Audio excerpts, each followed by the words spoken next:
प्यारे विद्यार्थियों, आप सभी का स्वागत है। NIOS कक्षा 10वीं विषय हिंदी।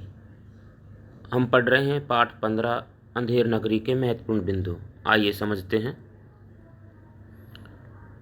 अंधेर नगरी व्यंग और हास्य प्रधान नाटक है।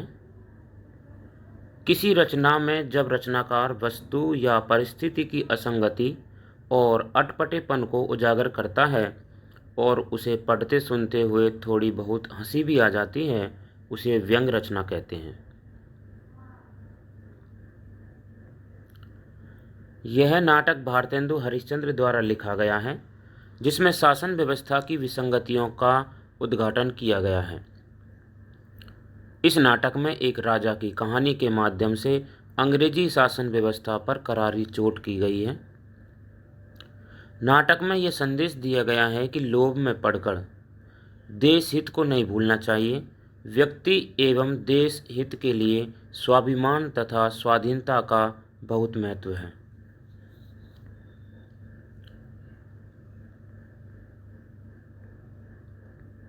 इस नाटक में कुल 6 दृश्य हैं।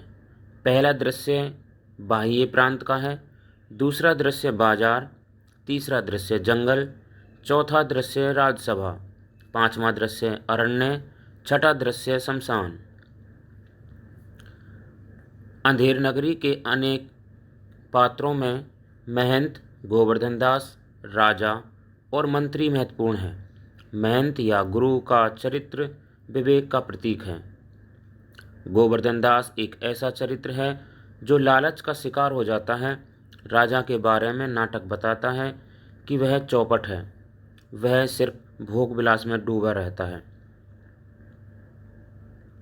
अन्य पात्रों में फरियादी, कुंजडिन, हलवाई, मंत्री, कल्लू बनिया, कारीगर, चूने वाला, भिस्ती, कसाई, गडरिया, कोतवाल, प्यादे और सिपाही हैं। महंत लोभी नहीं, अवसरानुकूल निर्णय लेने वाला विवेकवान व्यक्ति था। महंत के दोनों शिष्यों के नाम गोवर्धन दास और नारायण दास था। महंत लोभ न करने का उपदेश देता है। गोवर्धन दास सुख की खातिर गुरु के उपदेश की अवहेलना करता है और अंधेर नगरी में ही रहने का निर्णय लेता है। गोवर्धन दास नगरी के बाजार में पहुंच जाता है, जहां हर वस्तु टके सेर मिल रही थी। गोवर्धन दास अंधेर नगरी चौपट राजा, टका सेर भाजी टका सेर खाजा, यह गीत गाने लगता है। भिक्षा में मिले 7 पैसे से 3.5 सेर मिठाई खरीद लेता है। घासीराम अफसरों के बारे में व्यंग करता है कि वे टैक्स बढ़ा देते हैं।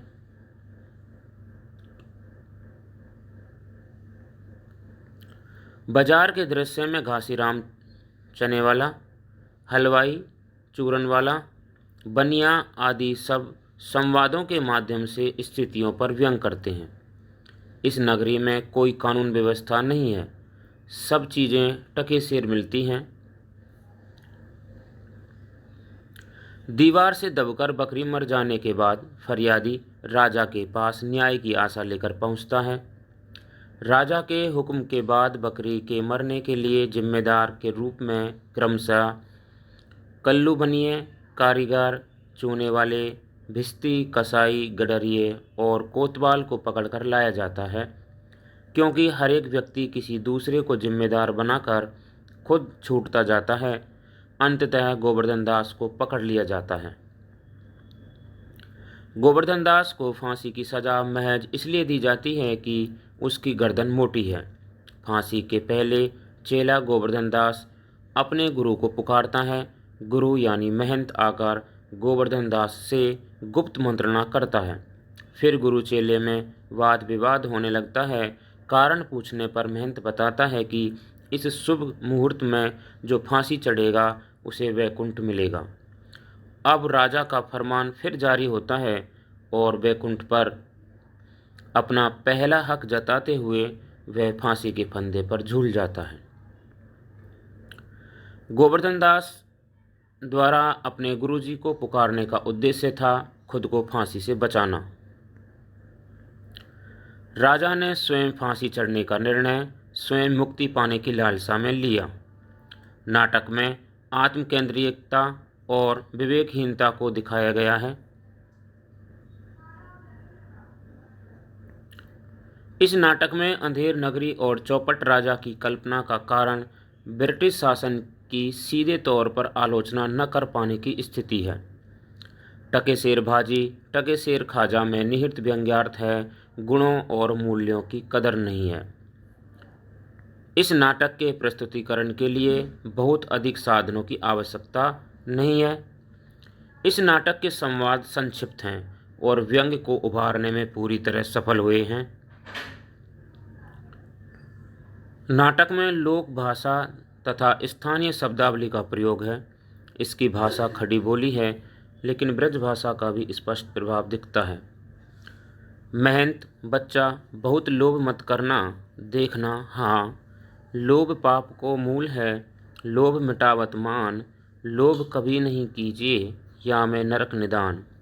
महंत कहते हैं कि जहाँ ना धर्म ना बुद्धि नहीं नीति न स्वजन समाज, ते ऐसे ही आपहूँ नशे जैसे चौपट राज। ये थे इस पाठ के महत्वपूर्ण बिंदु। इन्हें समझें और याद करें। धन्यवाद।